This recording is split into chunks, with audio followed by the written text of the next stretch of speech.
Hello guys, সবাই কেমন আছেন? আশা করি সবাই ভালো আছেন। একটা বেগুন আলু চচ্চড়ি রান্না করব, ভাবলাম আপনাদের সাথে শেয়ার করি। এখানে আমি গোটা পেঁয়াজগুলো একটু ভেজে নিচ্ছি। পেঁয়াজগুলো একটু হালকা করে ভেজে নেব। এর মধ্যে একটু রসুন দিয়ে দেব, আদা রসুন পেস্ট।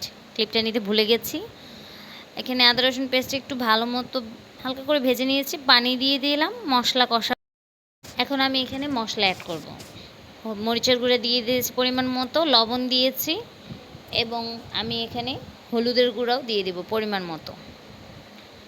মশলাগুলো দেওয়ার পর ভালো মতো মশলাগুলোকে আমি কিছুক্ষণ কষিয়ে নেব, যাতে কাঁচা গন্ধটা না থাকে।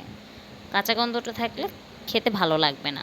আমি কেটে রেখেছি আলু এবং বেগুন, এগুলো আস্তে আস্তে আমি এখানে দিয়ে দিচ্ছি। এগুলো দেওয়ার পরে আমি মশলার সাথে বেগুনটা আলুটাকে ভালো মতো মিশিয়ে নেব, যাতে মশলাগুলো সবজির গায়ে লেগে যায়।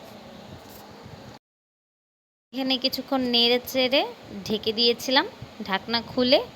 এখন আমি এখানে পরিমাণ মতো পানি দিয়ে নিচ্ছি, যাতে সবজিগুলো সিদ্ধ হয়ে যায়। পরবর্তীতে ঢাকনা দিয়ে দিয়েছি, ঢাকনা খুলে দেখছি সিদ্ধ হয়ে গেছে।